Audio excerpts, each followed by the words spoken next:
¿Existe en estos momentos una fraternidad mundial secreta que conspira para controlar el mundo? O peor aún, ¿está ya en marcha el plan aterrador? ¿Hay ya colocadas por todo el mundo armas destructoras para provocar una catástrofe? ¿Se puede detener?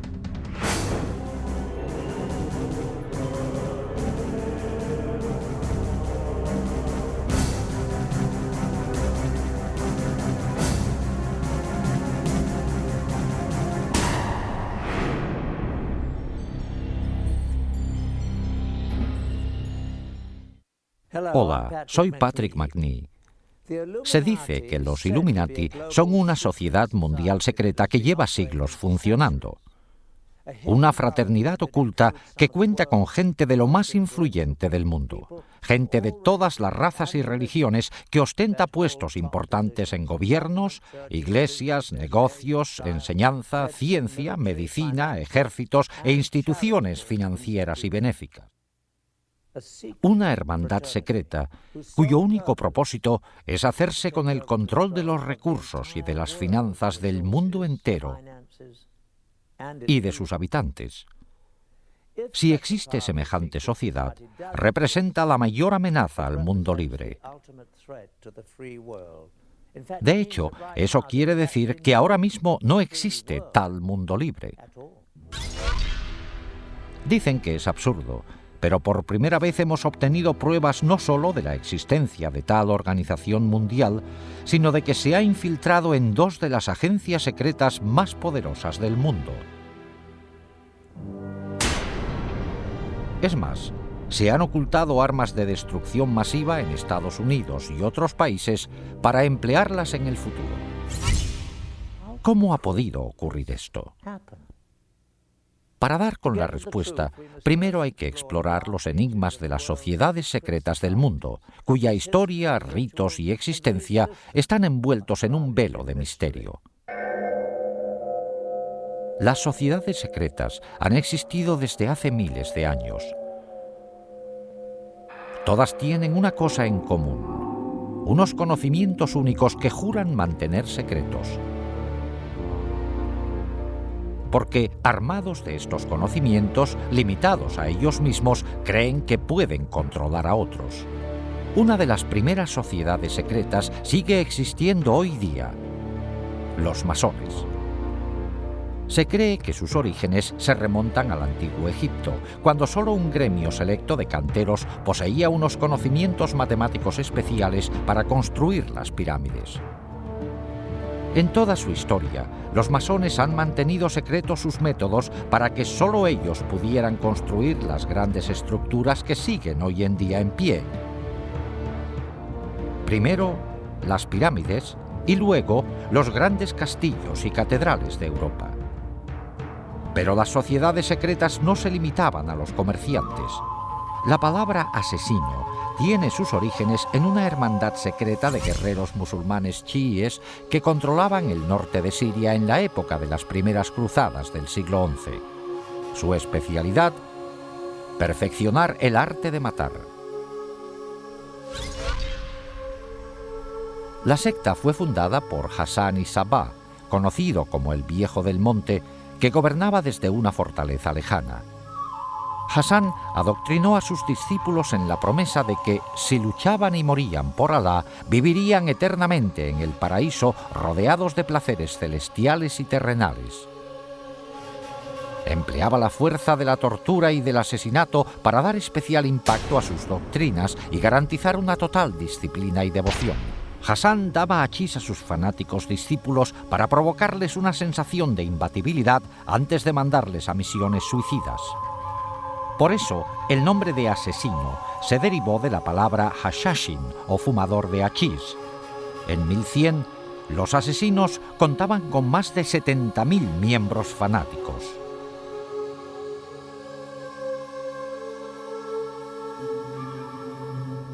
En la misma época histórica se fundó otra hermandad secreta, los Templarios. El Priorato de Sion era una fraternidad de caballeros creada en la Francia medieval con la intención de mantener la estirpe merovingia y restaurar su monarquía en Francia. Su sede oficial era la abadía de Notre-Dame du Mont de Sion en Jerusalén. En 1117, Balduino I, rey de Jerusalén, quedó muy agradecido al priorato por sus servicios para ayudarle a lograr el trono. A cambio, el rey negoció la fundación de los Caballeros Templarios como extensión militar y administrativa del priorato de Sion. Los Caballeros Templarios se habían creado 10 años antes, con el fin de proteger a los peregrinos que se dirigían a la Tierra Santa. Durante su estancia en Oriente Próximo, los templarios entraron en contacto con los musulmanes, incluidos los asesinos. De hecho, después de las cruzadas, debido a los enemigos que tenían en común, los asesinos se refugiaron entre los templarios, dejando huella en los soldados cristianos de muchas de sus ideas fanáticas y destructivas. Con el tiempo, los templarios dejaron de ser una organización cristiana convencional y su doctrina y ritos secretos eran mucho más místicos, herejes y ocultistas.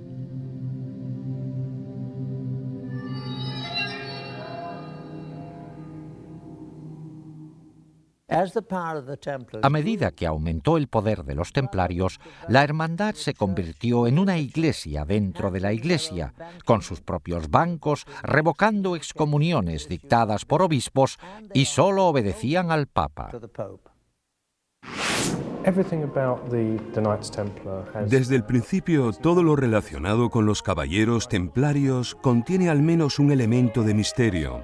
Se fundaron justo después de la Primera Cruzada, que volvió a abrir la ruta entre Europa y la Tierra Santa. Y en 1118, 9 caballeros franceses con conexión con la corte del conde de Champagne se fueron a la Tierra Santa con el fin, según ellos, de proteger los caminos y las rutas de peregrinaje para que los peregrinos estuvieran seguros ahora que podían visitar los lugares sagrados. Una vez en la Tierra Santa, no hay testimonios de que hicieran nada los primeros 9 años. Desde el principio, hay algo que no encaja. Además, hay testimonios de que esta misión para proteger la ruta de peregrinaje era solo una tapadera. En el fondo fueron ahí por otra razón. Por algún motivo, los caballeros creían que había escondido algún tesoro. Hay testimonios de que excavaron debajo del monte del templo y los arqueólogos han encontrado artilugios suyos de las excavaciones. Al parecer, los templarios pasaron muy poco tiempo en los caminos. De los 9 años de estancia, la mayoría lo pasaron excavando túneles debajo del monte del templo, el emplazamiento original del templo bíblico de Salomón. ¿Qué iban buscando? El templo de Salomón llevaba mucho tiempo destruido. Pero en épocas de conflicto se sabía que los sacerdotes habían escondido tesoros religiosos en cámaras subterráneas ocultas y los sacaban al pasar el peligro. En la Biblia se dice que el Arca de la Alianza y otros tesoros sobrevivieron así varias invasiones extranjeras. Quizá el Santo Grial hubiese sobrevivido también en el laberinto debajo del templo a la espera de que la humanidad redescubriera su poder. Por cierto, no fue casualidad que los caballeros se instalaran en una mezquita situada en el antiguo emplazamiento. De hecho, fue después de su estancia cuando se hicieron llamar templarios o caballeros templarios. Un monje llamado Bernardo, que luego acabó siendo San Bernardo, intervino en la fundación de los templarios. San Bernardo se ocupaba de descifrar textos en hebreo antiguo. Aunque Bernardo era muy mundano en muchos aspectos, también era muy espiritual de un modo bastante insólito para su época. Le atraía mucho el lado femenino de la religión, los cultos a las vírgenes negras, sobre todo del sur de Francia, que son muy misteriosos, casi paganos.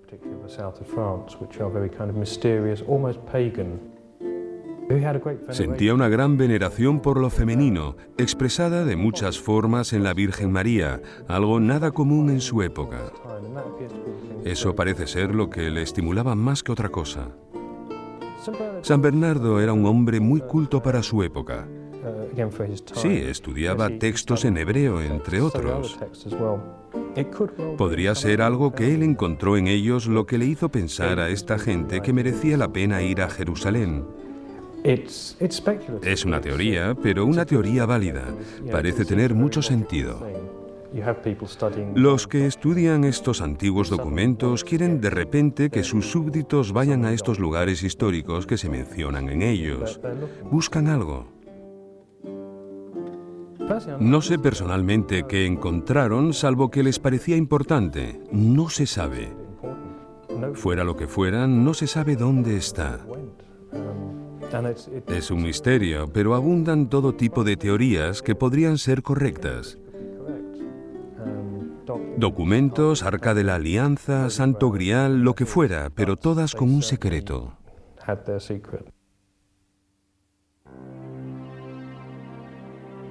En un texto muy antiguo hay constancia del hallazgo.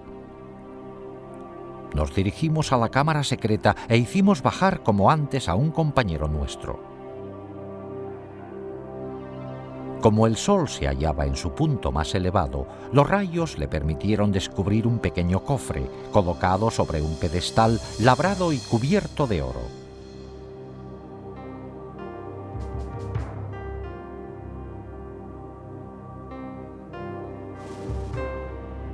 Nos dio la señal para el ascenso y lo sacamos de inmediato. Lo hemos traído para que lo examine el Consejo Supremo.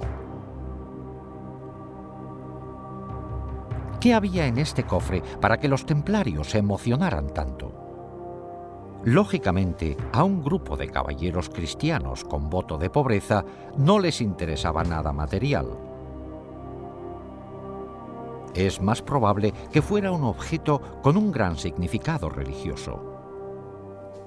Hoy día no se sabe aún exactamente qué encontraron los templarios en la cámara secreta. Lo que sí se sabe es que al enterarse del hallazgo, el conde Hughes de Champagne, el hombre que financió la expedición, volvió a Jerusalén para unirse con sus anteriores vasallos. Una vez ahí, dejó todas sus posesiones materiales para servirles como caballero templario. Después de este descubrimiento, el gran maestre de los templarios visitó al Papa, y con la bendición de San Bernardo, la Iglesia reconoció oficialmente su orden. En el mundo cristiano, los hombres se unían rápido a los caballeros, renunciando a sus familias, dejando sus posesiones materiales y aceptando los difíciles votos de pobreza y castidad.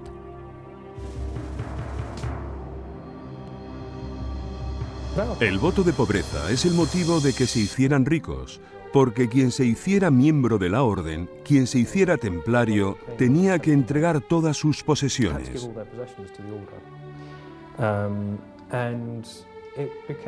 Además, se acabó viendo como un símbolo de prestigio que las familias nobles tuvieran hijos en la orden de los templarios. Y por supuesto, el dinero o las propiedades que tuvieran iban a las arcas. Además, cuando el Papa aprobó la orden, la bendijo y dijo que era bueno que quienes quisieran impresionar al Papa donaran fincas y dinero a esta nueva orden. Y en cantidades ingentes, ningún caballero podía poseer nada. O sea que todas las posesiones como fincas, castillos, ganados y dinero que se les regalaba iban a parar a la orden.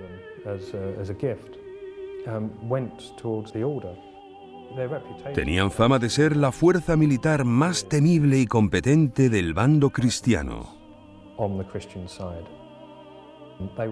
Eran una especie de geos de aquella época, también porque eran una mezcla de monje y soldado. Los templarios proliferaron muchísimo después de las cruzadas. Se hicieron con el control financiero de Europa, dominando todas las principales industrias, sobre todo la de los préstamos. Inventaron el sistema de cheques moderno y en cuestión de unos años tenían contentos a todos los reyes de Europa. Tenían demasiados humos en muchos sentidos, sobre todo con respecto al Papa y a muchos reyes. Eran sumamente ricos, parecían ser los amos del mundo. La mayoría de los historiadores cree que recibieron su justo castigo por su riqueza. El rey francés que inició la represión de los templarios, Felipe el Hermoso, sentía envidia de su gran riqueza. Y se piensa que les acusó de blasfemia y de sacrilegio, pero que lo que en realidad quería era su dinero. Se les acusó de blasfemia y de sacrilegio, así como de incumplimiento de la reverencia habitual de la Iglesia, pero eso era bien sabido. Las acusaciones contenían elementos sexuales, pero siempre los hay en acusaciones contra grupos herejes. Se les acusó de sodomía, de actos homosexuales, se les acusó de escupir y de pisotear la cruz, de adorar no solo una cabeza barbuda y cortada, sino también en casos excepcionales se les acusó de adorar la cabeza cortada de un gato. La Iglesia Católica se hizo con las confesiones necesarias para eliminar a los templarios. Un viernes 13 de 1307, el Papa disolvió oficialmente la orden. Su gran maestre murió en la hoguera. A mediados de la década de 1300, los templarios parecían haber desaparecido completamente y se confiscó su hacienda. Pero ¿se podría disolver la hermandad más rica y poderosa del mundo y confiscar toda su riqueza de la noche a la mañana? No. Los templarios, bien preparados y organizados, pasaron rápidamente a la clandestinidad y se llevaron consigo toda su riqueza. Se convirtieron en una sociedad secreta muy poderosa y con muchos fondos. De hecho, como ha demostrado la historia, solo desaparecieron de la vista de la gente. Pero con una nueva faceta, un odio acérrimo a la Iglesia Católica. Al mismo tiempo, el priorato de Sion supuso que la Iglesia haría lo mismo con ellos. También parece que desaparecieron, pero solo de la vista de la gente. Durante más de 400 años, desde el siglo XIV hasta finales del XVIII, los masones, los asesinos, el priorato de Sion y los templarios subsistieron como sociedades secretas relativamente aisladas, con una influencia limitada, hasta que, el 1 de mayo de 1776, en Baviera, la humanidad vio lo que podría ser su peor destino. Adam Weishaupt, catedrático de Derecho Canónico, educado con los jesuitas y que sabía mucho de ocultismo, formó una nueva organización secreta que aglutinaría a todas las demás con un fin inconcebible: hacerse con el control total del mundo y de sus recursos y dominar por completo a sus habitantes. Weishaupt la describió eufemísticamente como un nuevo orden mundial. Esta hermandad diabólica se fundó inspirándose en una síntesis de las ideas centrales de sociedades secretas anteriores. Combinó ingeniosamente los conocimientos y ritos secretos masónicos, el misticismo islámico, artes mortales y uso del hachís de los asesinos, el carácter influyente del priorato de Sion, así como la riqueza, poder, organización militar y venganza contra la Iglesia Católica de los templarios. A todo eso, él añadió sus conocimientos de ocultismo. No fue mero accidente que escogiera el 1 de mayo, una fecha muy importante del calendario satánico, para fundar su asociación. El grupo se llamaba Illuminati. La traducción pública era inspirados intelectualmente. Pero Weishaupt dijo en privado que la palabra provenía de Lucifer y significaba poseedores de la luz.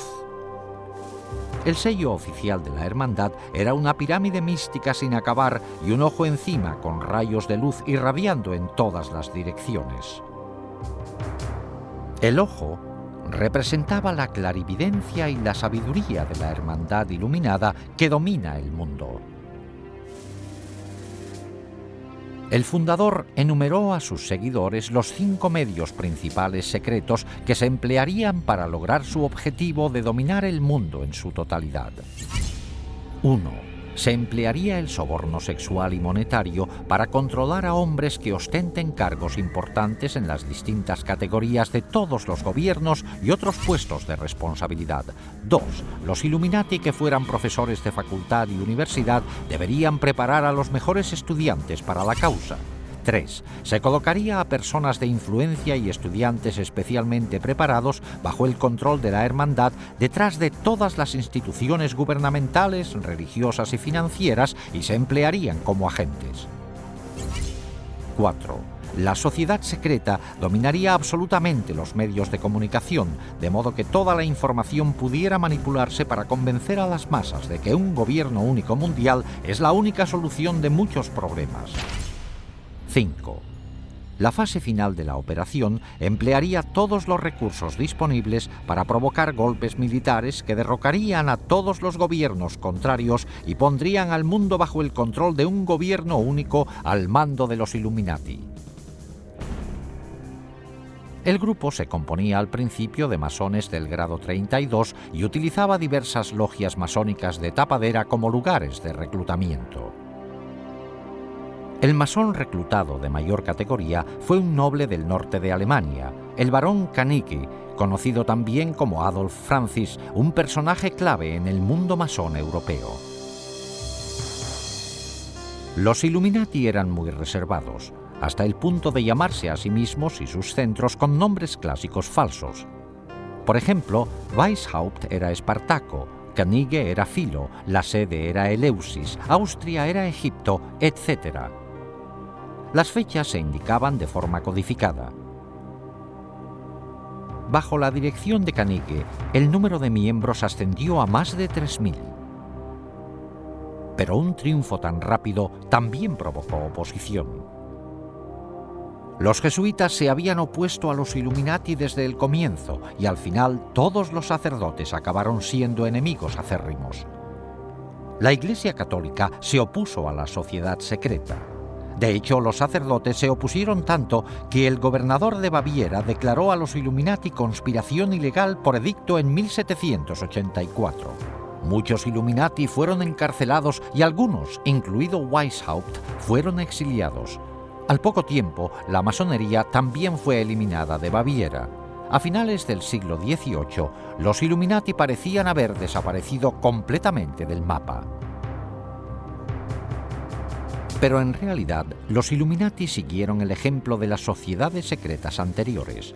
Pasaron a la clandestinidad y añadieron un objetivo secreto más: infiltrarse y derribar la religión católica.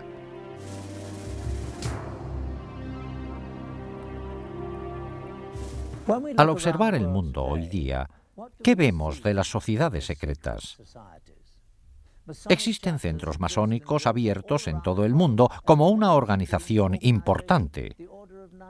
Los templarios subsisten hoy día como organización masónica de primera categoría en el rito masónico de York.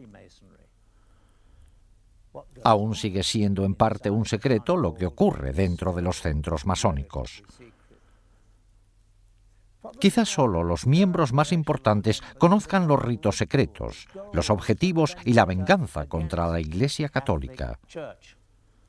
Los masones y los templarios han sabido integrarse muy bien en las sociedades más respetadas del mundo.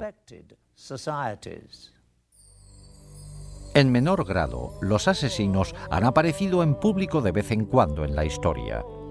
A principios de la década de 1800 se les vio en la India bajo la dirección del Aga Khan, al que atribuían poderes divinos. A finales de esa década, el Aga Khan les llevó a Afganistán, donde mantuvieron una relación duradera con los británicos. Posteriormente, los descendientes del Aga Khan se infiltraron en la cultura occidental. Un ejemplo destacado fue cuando el príncipe Ali Aga Khan, nieto del Aga Khan II, se casó con la actriz norteamericana Rita Hayworth. ¿Han quedado los asesinos, como orden secreta homicida, relegados ya al pasado? Por el derramamiento de sangre actual a manos de extremistas islámicos, se diría que los asesinos siguen vivos y activos. El priorato de Sion también sigue en pie. De hecho, se piensa que varias figuras históricas ilustres han ejercido de grandes maestres del priorato y existen pruebas que lo confirman. En 1975 se descubrió algo en una biblioteca de París. Se encontraron unos pergaminos llamados Le Dossier Le Carré. En estos documentos se revela que entre sus miembros secretos estaban Leonardo da Vinci, Víctor Hugo e Isaac Newton. Hay quienes atribuyen al priorato la creación de la Unión Europea. Se cree que el anterior presidente de Francia, François Mitterrand, era miembro del priorato, al igual que mucha otra gente con poder. En cuanto a la estirpe merovingia, que los miembros del priorato juraban proteger, aún se mantiene. Por matrimonios entre parientes, la mayoría de las familias reales europeas pueden decir que son de ascendencia merovingia, y se dice que de estas familias reales han salido los 44 presidentes de Estados Unidos. Estas conexiones por todo el mundo a través del priorato de Sion eran el medio del que se valían los Illuminati para influir en la política y en el poder mundiales. Pero, ¿qué pasó con la sociedad más secreta de todas? Los Illuminati de Weishaupt. La hermandad que prometió unir a todas las demás sociedades secretas para dominar el mundo. ¿Sigue dedicándose activamente a su plan diabólico de dominar el mundo? Por supuesto, nuevos hechos sorprendentes descubiertos revelan que es más fuerte que nunca. El estudio de una sociedad secreta es como estudiar las corrientes de un lago. Las ondas de la superficie nos dan pistas para saber lo que pasa en el fondo. El gran plan de los Illuminati requería infiltrarse en los gobiernos de todo el mundo. En nuestra amplia investigación nos hemos centrado solo en un objetivo, la antigua Unión Soviética, para ver cómo la manipularon los Illuminati. Un modo efectivo de lograr el control de un gobierno sería penetrar en sus servicios de espionaje. Una información recién publicada de los archivos de la KGB aporta datos inéditos. Ahora que ya no existe la Guerra Fría, se está sacando ilegalmente información secreta de cámaras cuidadosamente vigiladas en lo que antes era la Unión Soviética. Con el cambio a una economía de mercado, muchos artículos antes no disponibles para los rusos van a parar al extraperlo. Se dice que en la nueva Rusia todo se vende, incluidos secretos de Estado y los espías que los guardaban. Con el derrumbe de la Unión Soviética se disolvió la KGB. El nuevo gobierno creó sus nuevas agencias propias de seguridad y de espionaje y empleó a muchos trabajadores de la antigua KGB, pero dejó a muchos sin trabajo. Incluso a los que tenían empleo no se les pagaba a menudo lo prometido. Observamos que muchos empleados de la antigua KGB estaban dispuestos a aportar información personal de sus actividades secretas en la agencia por un precio. Sin embargo, cuando se mencionaba el tema de los Illuminati, ninguna cantidad de dinero podía persuadir a nadie a hablar de ello. Interpretamos esto como una señal definitiva de que íbamos por buen camino y de que estábamos a punto de correr el peligro de descubrir la presencia de la hermandad secreta en la KGB. Los antiguos empleados de la KGB estaban dispuestos a mandarnos a fuentes clandestinas donde podríamos recabar más datos, pero por nuestra cuenta y riesgo. Aunque la mayoría de las pistas resultaron ser infructuosas, vimos que con paciencia, dinero y un poco de suerte es posible adquirir documentos soviéticos secretos. Con una cámara oculta grabamos numerosos encuentros durante varios meses en que intentamos obtener material relacionado. Esta transacción entre un contacto nuestro en Moscú y extraperlistas resultó ser uno de los encuentros más fructíferos. Aunque, como verán, no faltaron momentos de tensión.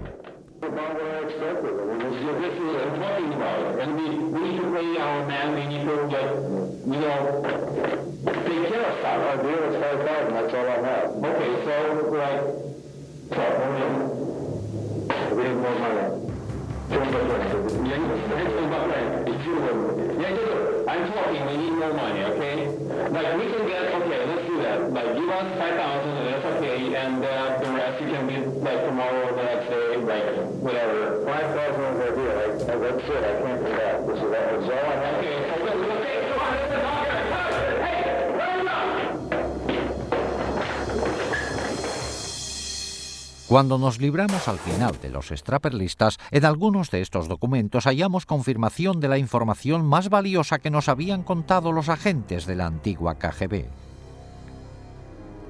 Tal y como nos habían dicho, efectivamente, la KGB registraba todas sus actividades en documentos, películas y cintas. Estas se almacenaban en unas instalaciones debajo de la sede de la KGB bajo la mayor seguridad. Probablemente estos eran los archivos más delicados de la agencia porque explicaban con todo detalle las actividades más secretas de la KGB y posiblemente su conexión con los Illuminati.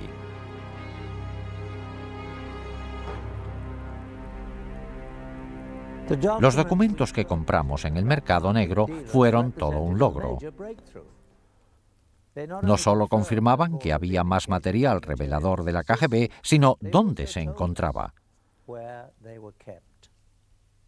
Volvimos otra vez a las fuentes clandestinas, provistos ahora de esta nueva información.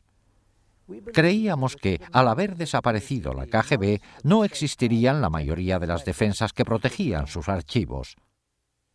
Alguien debe de tener el conocimiento y acceso para suministrárnoslos a un precio. En los 5 meses siguientes, empleamos nuestras fuentes para intentar obtener estos archivos secretos de la KGB. Esta transacción entre un contacto nuestro en Moscú, un intérprete y un extraperlista fue todo un éxito. Este encuentro tuvo lugar en una fábrica textil del distrito Sokornoky de Moscú. Este es el despacho del propietario ruso de la fábrica y que la emplea tanto para negocios lícitos como ilegales. Después de presentarnos e intercambiar unas palabras, se le pregunta al extraperlista si tiene ahí mismo el material de la KGB.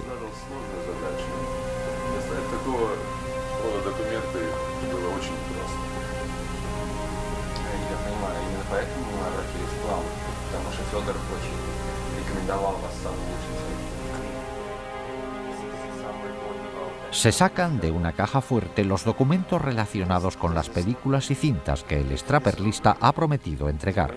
Después de inspeccionar los documentos y verificar su autenticidad, la transacción se da por terminada.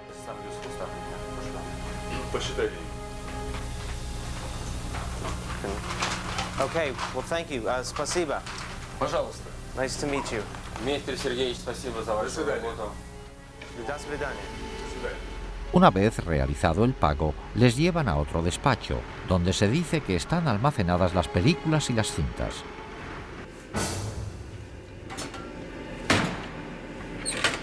Y por fin, aparecen los documentos, cintas y películas que nos habían dicho.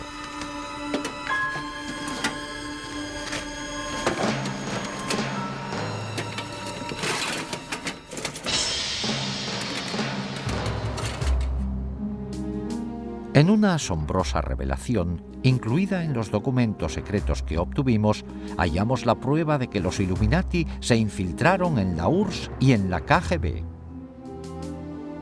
En unos comunicados entre 2 agentes superiores de la KGB se menciona al primer iluminado, Adam Weishaupt, por su nombre. A continuación, aluden a una conexión con 2 antiguos gobernantes de Rusia, Stalin y Nikita Khrushchev. Nuestra misión para colocar agentes dentro del Vaticano es un objetivo del que el fundador, Weishaupt, hablaba hace 200 años. Tanto Stalin como Khrushchev intentaron lograrlo durante años, aunque sin éxito. Pero creo que esta vez podremos lograrlo por fin. Es más, en el laboratorio nuestros investigadores descubrieron algo alarmante. En una vista ampliada se observa que un punto minúsculo, el punto final de la última frase de la página, es un sello. es la pirámide incompleta con un ojo en un triángulo encima. La insignia oficial de los Illuminati, una marca empleada por la sociedad secreta desde su creación en 1776. La KGB estaba empeñada en infiltrarse en el Vaticano. ¿Para qué les iba a interesar tanto a los rusos este lugar concretamente? La respuesta es sencilla. A los rusos no les interesaría el Vaticano, pero sí a los Illuminati. No solo fomentaría el odio contra los católicos, sino que además sería importante para lograr el objetivo final de dominar el mundo. El Vaticano puede ser la fuerza más poderosa del planeta para influir en la gente. Las políticas del Vaticano afectan a 1.000 millones de personas dispersas por todo el globo, en comparación con menos de 300 millones bajo el mando directo de Estados Unidos o de la Unión de Repúblicas Socialistas Soviéticas. La figura dominante de este vasto imperio de seguidores es un hombre, el Papa, del que piensan que sus palabras y deseos tienen inspiración divina. Ninguna otra persona en el mundo entero tiene tanto poder e influencia. Los Illuminati tenían un gran interés en influir como pudieran en el Papa y en sus consejeros. La KGB tenía un grupo de agentes destinados en Roma. Pero la ciudad del Vaticano es un mundo muy cerrado. Un Estado independiente reconocido oficialmente con su propio gobierno. En efecto, es un Estado soberano dentro de Roma. La vigilancia desde el exterior deja que desear. A partir de más documentos secretos de la KGB que hemos obtenido, sabemos que en 1972 los Illuminati, valiéndose de la gente que tenían en la KGB, formularon un plan drástico para destinar a un agente suyo dentro del Vaticano. De nuevo, el punto final de la última frase del documento es la pirámide y el ojo en miniatura, la insignia oficial de los Illuminati. Por fin, la hermandad secreta podría empezar a controlar la Iglesia Católica desde dentro. Enviaron a un agente al Vaticano haciéndose pasar por un sacerdote ucraniano expulsado de su país por los comunistas por su retórica anticomunista. Enseguida le aceptó el clero proamericano del Vaticano. Tras unos meses logró su principal objetivo, ganarse la confianza del despacho del cardenal Villot, el secretario de Estado del Papa Pablo VI. En esta secuencia filmada que obtuvimos en exclusiva de la KGB está a la derecha el agente haciendo de sacerdote. A la izquierda está el ayudante principal del cardenal Villot. Devo tornare all'ufficio, devo fare cose lì e tutto il resto. Sono molto preoccupato. Ok, spero che... Ecco che arriva. Buongiorno, come va? El tercer hombre es otro agente de la KGB destinado sin duda a la organización por los Illuminati. Pretende también acceder al cardenal. Sì, questo va bene, molto piacere. Bene, molto bene. Bravo, sta piacere. Abbiamo la sua collaborazione. Sì. Bene. Molto positivo e terremo molta considerazione di questo. Sappiamo quanto è importante per noi questa collaborazione. Cuando el ayudante de Villot viaja cada mes a Milán, como de costumbre, la KGB instala una cámara en la habitación de su hotel. Como es típico de la KGB, están planeando chantajear al ayudante para que siga colaborando. Durante varios días, una mujer hace amistad con él y se gana su confianza. En la película se ve que se preparó bien la trampa.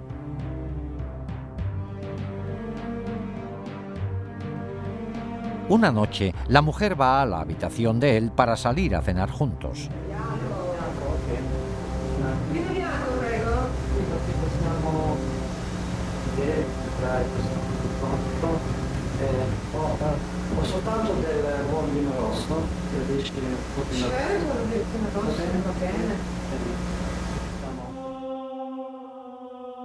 Mientras él se va a servir unas bebidas, ella se quita la blusa.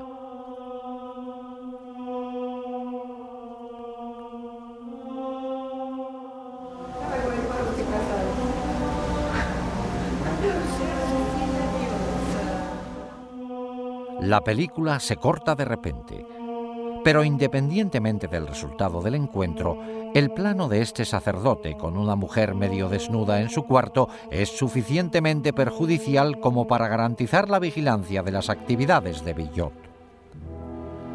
Claro que, al poco tiempo, los agentes de la KGB al mando de los Illuminati empezarán a buscar modos de manipular al mismo Villot. Una vez logrado, estarán muy cerca del núcleo del catolicismo, el Papa Pablo VI. Pero al parecer, los Illuminati no se contentaban solo con ejercer influencia para controlar el Vaticano. A veces recurrían al homicidio. Durante la fundación de los Illuminati, varios oficiales han muerto en el Vaticano en circunstancias muy sospechosas, incluidos 3 papas. En cada caso, el momento de la muerte del oficial se calculó para que tuviera gran trascendencia política, la señal que indica que la hermandad secreta influye en la política mundial para su propio beneficio. En 1939, el Papa Pío XI iba a realizar una declaración condenando a los nazis y a los fascistas, grupos que cometían las barbaries que defendían los Illuminati. Pero antes de hacer la declaración en público, murió de repente. A un ayudante muy cercano, el cardenal Tisserand, le oyeron decir una y otra vez: «Le han asesinado, le han asesinado». Se le embalsamó enseguida, lo que hizo imposible que se le practicara una autopsia. En 1978, posiblemente la hermandad secreta volvió a recurrir al asesinato para manipular al pontificado. El Papa Pablo VI murió de repente. Es cierto que estaba débil, pero el brusco empeoramiento de su condición les pareció demasiado oportuno a muchos observadores. Sin embargo, los Illuminati se llevaron una sorpresa que tal vez no se esperaban: un papa que les haría frente. Juan Pablo I. Poco después de asumir el cargo, el nuevo papa mostró una gran independencia. Juan Pablo parecía sentir un especial desagrado por la corrupción que había visto cundir en las finanzas del Vaticano. Mientras fue cardenal de Venecia, el Banco Católico Veneciano se vendió al Banco Vaticano por una cantidad muy inferior a la normal. Los beneficios acumulados por unos pocos superaron los 70 millones de dólares, pero las pérdidas de los venecianos fueron enormes. El clero veneciano incluso perdió sus fondos de pensiones. En la transacción intervinieron los banqueros Roberto Calvi, su asesor Sindona, y el director del Banco Vaticano, el obispo Marcinkus. Después de que a Juan Pablo se le nombró papa, los 3 seguían encargados de invertir gran parte del dinero de la Iglesia. En su nuevo cargo, el pontífice tenía el poder de investigarlos y sacar los hechos a la luz pública. En total, estuvo a punto de descubrir transacciones ilegales que ascendían casi a 1.000 millones de dólares. Esto asestaría un duro golpe a los Illuminati, que desde luego estaban detrás de las transacciones ilegales. El peligro para el Papa quedó claro un día en un encuentro privado entre Juan Pablo y un arzobispo ortodoxo ruso, Nikodim. Al comenzar el encuentro se le sirvió café. Nikodim tomó el primer sorbo y al poco rato se desplomó en el suelo y murió.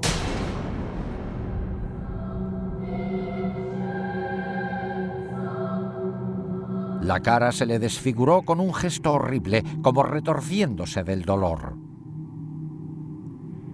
El Papa, estupefacto, volvió a colocar su propia taza antes de dar un sorbo. Seguramente pensó que habían envenenado el café por él. Sin embargo, el médico declaró que el arzobispo había muerto de lo mismo que los demás en el Vaticano, de una fuerte trombosis. Todos los hechos relacionados con la misteriosa muerte del arzobispo ruso apuntaban a un intento de asesinato y encubrimiento. El cadáver del arzobispo fue embalsamado al poco de morirse sin un examen médico completo previo. Después del embalsamamiento sería imposible realizar una autopsia exacta para ver la causa de su muerte, sobre todo si hubo envenenamiento. Además, el café que bebió el arzobispo no se recogió nunca para analizarlo y no se llevó a cabo jamás una investigación forense. Aunque desaparecieron las pruebas, para muchos estaba claro que el Papa se había librado por poco de que le asesinaran 10 días solo después de ser elegido. El incidente fue tan espantoso que Juan Pablo convocó una reunión en secreto con sus 4 cardenales principales para discutir la situación. La reunión se celebró el 28 de septiembre de 1978. En la sala estaban solo los 4 cardenales y el Papa. Hoy día se sigue sin saber exactamente qué dijeron, pero al Papa le pidieron que tomara medidas. Puso fin al mandato del cardenal Billot como secretario de Estado.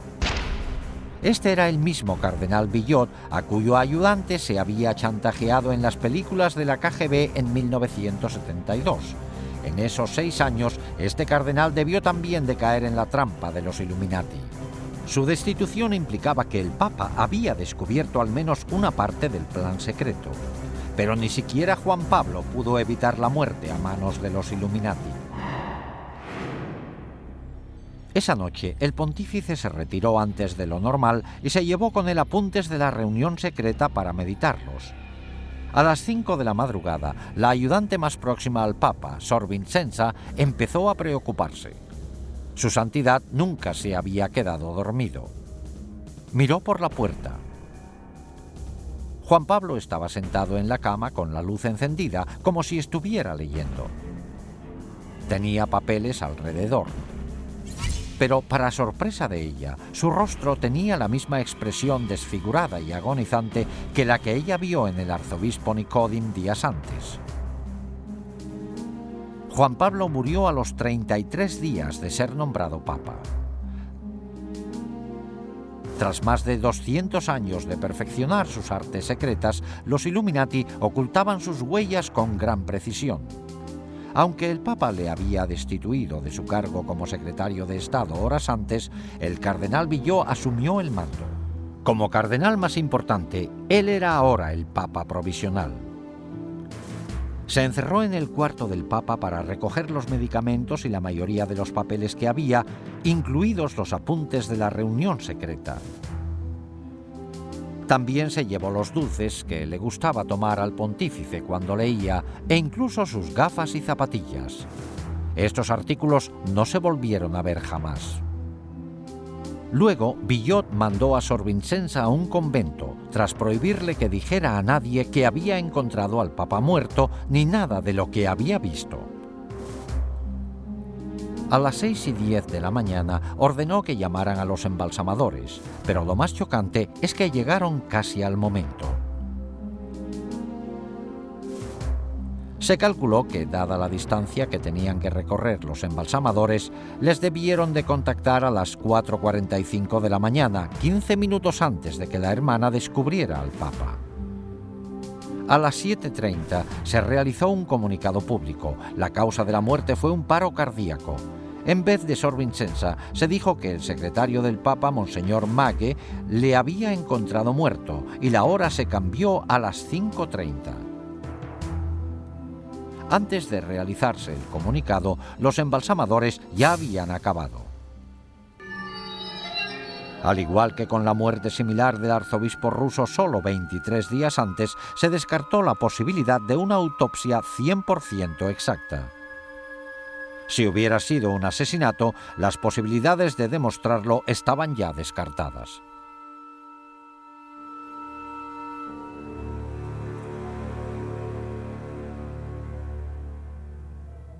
Diez días después del funeral de Juan Pablo, el cardenal Billot reunió al cónclave para nombrar a un sucesor. Este organismo electoral oficial se compone de 111 cardenales. Una vez a solas en la Capilla Sixtina, los cardenales invocan el poder del Espíritu Santo para que les guiara en su decisión. Pero en realidad, los principales candidatos a papa no se deciden en el cónclave a puerta cerrada. Estas decisiones se toman en los elegantes restaurantes de Roma, donde los cardenales con más poder se reúnen para comer juntos. Cuando los cardenales se reunieron en la Capilla Sixtina a puerta cerrada la mañana del domingo 15 de octubre de 1978, el cónclave se convirtió en un escenario de manipulación política en todos los sentidos. Desde promesas susurradas al oído entre los cardenales hasta discusiones acaloradas, la tensión aumentaba con cada votación. Después del octavo escrutinio, empezó a salir humo blanco por el Vaticano indicando que se había elegido a un nuevo papa. También indicaba una derrota total para la KGB y los Illuminati. El nuevo pontífice era un polaco anticomunista acérrimo, Juan Pablo II. Pero los Illuminati no se dan por vencidos fácilmente. El 13 de mayo de 1981, Mehmet Ali Achka, un hombre buscado en Turquía por asesinato, esperaba de pie entre la multitud a que pasara el Papa fuera de la Basílica del Vaticano. Según Ali Achka, Juan Pablo II salió del Vaticano en un vehículo blanco sobre las 5 de la tarde. Al pasar el Papa, Ali Achka sacó una pistola y le disparó 3 veces antes de que la gente lo tumbara. El Papa quedó herido de gravedad, pero se recuperó para continuar con el pontificado. Al principio, Ali Achka afirmó que había actuado a solas, pero los investigadores se convencieron de que una conspiración mucho mayor se había valido de este desequilibrado para cometer un asesinato. Al poco tiempo, Ali Achka confesó que el incidente fue parte de una conspiración búlgara de la KGB. Pero, por supuesto, Bulgaria y la URSS negaron estar implicadas. Cuando el tribunal le condenó a cadena perpetua, se mostró sorprendido de que se le dejara cargar con toda la responsabilidad a él solo. Entonces empezó a facilitar datos precisos de la conspiración a investigadores italianos y nombró a todos los implicados. El 25 de noviembre de 1982, Serge Ivanov Antonov, un empleado de la Aerolínea Nacional Búlgara, fue arrestado en Roma acusado de estar implicado en el intento de asesinato. Poco después, la lista aumentó al incluirse a 3 búlgaros más y a 4 turcos. En julio de 1983, cuando trasladaron a Achka a otro centro, admitió en público la conexión de la KGB, mientras gritaba a los reporteros que la KGB y el servicio de espionaje búlgaro estaban implicados. Más tarde, explicó que había sido entrenado en Bulgaria y Siria por expertos en terrorismo internacional de la KGB. También confesó que Antonov era cómplice, así como 2 empleados de la embajada búlgara. En 1984, el juez italiano Ilario Martella llegó a la conclusión de que la KGB y el servicio de espionaje búlgaro estaban implicados en el intento de asesinato. El juez dictó este fallo basándose en los hechos siguientes. Achka empleó un pasaporte falso para poder entrar en Italia, algo disponible solo de fuentes muy sofisticadas. También tenía suficiente dinero como para permanecer largas temporadas en Bulgaria, Suiza y otros países europeos. Había pruebas de que recibió un gran apoyo en sus actividades en Italia destinadas al intento de asesinato. En primavera se convocó el juicio de 8 hombres acusados de conspirar para matar al Papa y los hechos empezaron a esclarecerse. En el juicio, varios acusados turcos declararon que habían ayudado a Achka en sus viajes de Turquía a Italia pasando por Bulgaria. Otro dijo que había realizado pagos a Achka de los búlgaros acusados. Uno confesó haber entregado a Achka el arma del asesinato en un restaurante de Milán. En los años 80, después de 2 siglos de asignar a sus miembros a puestos elevados, los Illuminati se habían hecho con el control de los tribunales italianos. Al final, para mayor asombro de muchos observadores, el tribunal italiano declaró que faltaban pruebas suficientes para condenar a los conspiradores. El caso Achca demostró no solo que la hermandad secreta había puesto en peligro el sistema jurídico italiano, sino que además los Illuminati se habían infiltrado en la dirección de la KGB.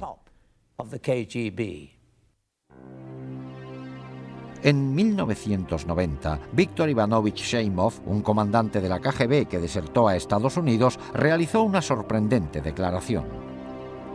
Antes de huir de Rusia en 1980, recibió la orden de obtener toda la información posible de cómo poder acceder al Papa en persona. La orden fue firmada por Yuri Andropov, el entonces jefe de la KGB. El mismo Andropov que, solo unos años después, llegaría a ser el presidente de la URSS.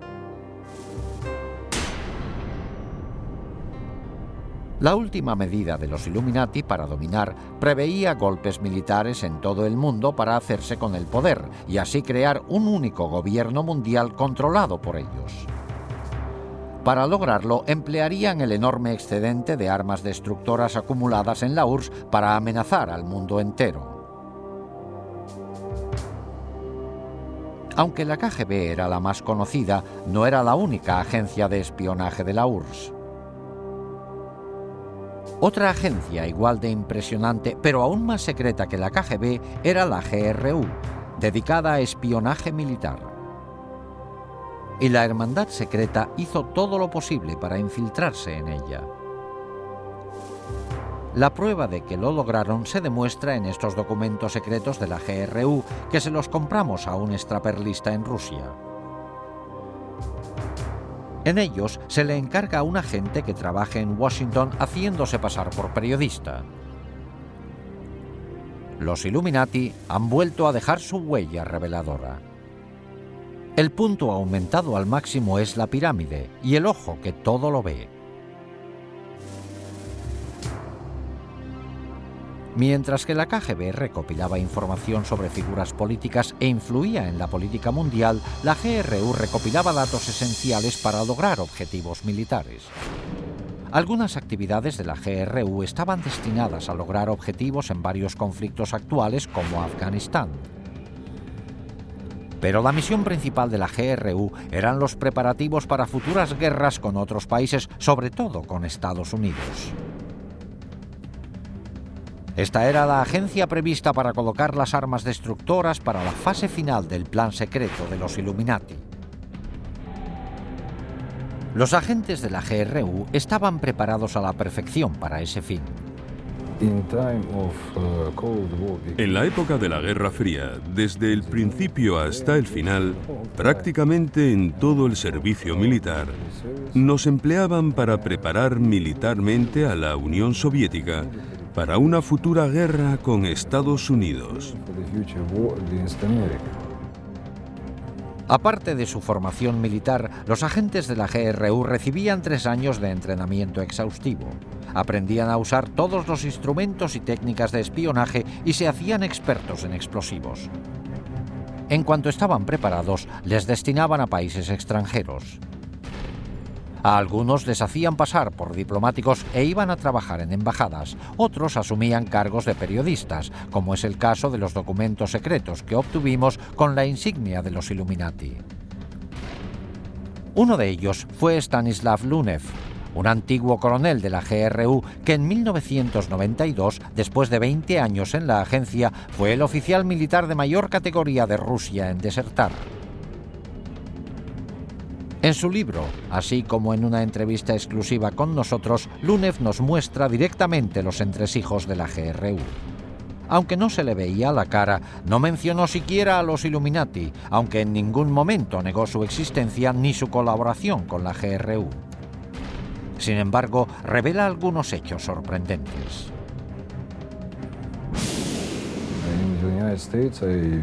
En Estados Unidos, trabajé en el sector operativo de Washington haciéndome pasar por corresponsal de la agencia de noticias TASS. Es una tapadera muy buena, porque los periodistas y los espías, los verdaderos espías, tienen mucho en común. Los dos buscan noticias e información. Una vez asignados en su puesto, los agentes de la GRU tenían varios cometidos. Uno era ayudar a coordinar campañas terroristas para desestabilizar gobiernos hostiles.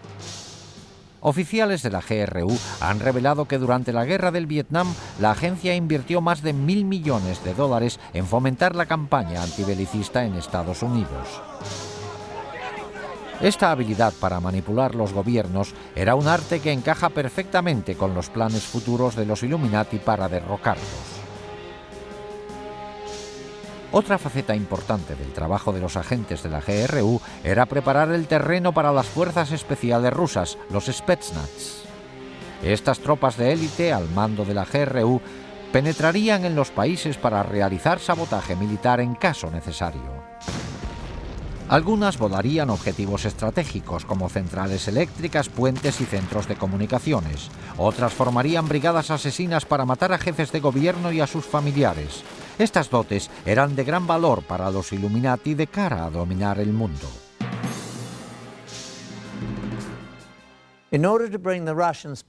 Para trasladar las fuerzas especiales rusas al extranjero cuando hiciera falta, la GRU tenía que cerciorarse de que tuvieran acceso para cruzar las fronteras. Para esto contaban con la KGB. La agencia era excelente para lograr entrar en países hostiles. Necesitaba poder destinar a sus espías de forma coherente para sonsacar información. La KGB a menudo recurría al sexo y al chantaje para lograr sus objetivos. En esta película, tomada con cámara oculta, el hombre de la derecha es un agente de la KGB haciendo de cuervo, un hombre con la misión de seducir a alguien para espiar. Este cuervo está tentando a un guarda fronterizo mexicano.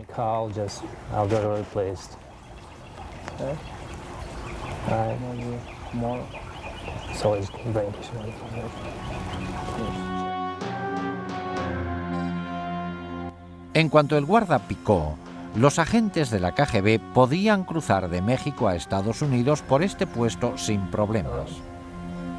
Esta información se pasaba a la GRU para que también pudiera hacer uso del acceso e introducir a agentes y a los Spetsnaz cuando se les llamara. So, will you call me? I call you. You will? Anyway, I'll contact you, you know what I mean? I'll call you. I'll find you, then I'll call you. Are you okay? Yeah, okay. Okay. Para ejecutar el programa de caos mundial y golpes militares, la Hermandad Secreta se sirvió de la GRU para colocar por todo el mundo agentes clandestinos y armas destructoras. Estas armas permanecerían ocultas en lugares estratégicos hasta que hicieran falta. Cuando los Illuminati lo decidieran, los agentes saldrían a la luz y se emplearían las armas. Los comandantes de estas fuerzas de operaciones especiales son militares profesionales muy bien preparados y vendrán cuando se produzca un gran conflicto. Y necesitan sistemas armamentísticos muy especiales para destruir objetivos muy protegidos. O sea que dispondrán de armas nucleares, químicas, biológicas y de otros tipos. Las armas más temibles que se introdujeron ilegalmente fueron los dispositivos nucleares pequeños, que se conocen como bombas nucleares de maleta. Estas armas pueden transportarse fácilmente, pero tienen una potencia destructora enorme. Una vez introducidas en Estados Unidos y otros países enemigos, se escondieron en lugares seguros y podrían recuperarse en tiempo de guerra. Se calcula que un alarmante número de estos dispositivos nucleares se colocó en Estados Unidos y en otros países. Con toda probabilidad, estos dispositivos permanecen ocultos en lugares secretos listos para emplearse hoy.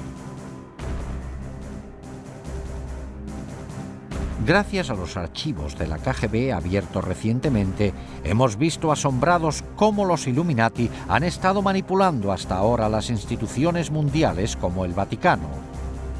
Y hemos visto que se han colocado por todo el mundo armas destructoras. Nos hemos centrado solo en la conexión de Rusia con los Illuminati. Desde que Adam Weishaupt fundó la Sociedad Secreta en 1776, sus tentáculos se han extendido a muchas otras naciones del mundo. Incluso en Estados Unidos existen señales reveladoras. La más obvia se halla en el reverso del billete de $1. Se ven claramente la pirámide y el ojo, la insignia de los Illuminati, que se incluyó ahí en 1933 por orden del presidente Franklin D. Roosevelt. Debajo se lee en latín Novus Ordo Seclorum, que se traduce como Nuevo Orden Mundial.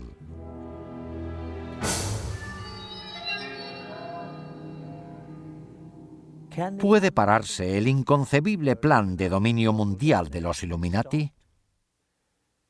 Lo único que temen las sociedades secretas es que las descubran. Hoy día están proliferando los libros sobre este espeluznante tema. Internet está repleto de información sobre esta organización secreta. Lo único que podemos hacer es esperar que toda la gente del mundo vea las señales y que hagan caso de la clara advertencia de que hay quienes están escondidos al acecho pensando en quitarnos nuestra libertad. Con ustedes, Patrick Macnee, gracias por su atención.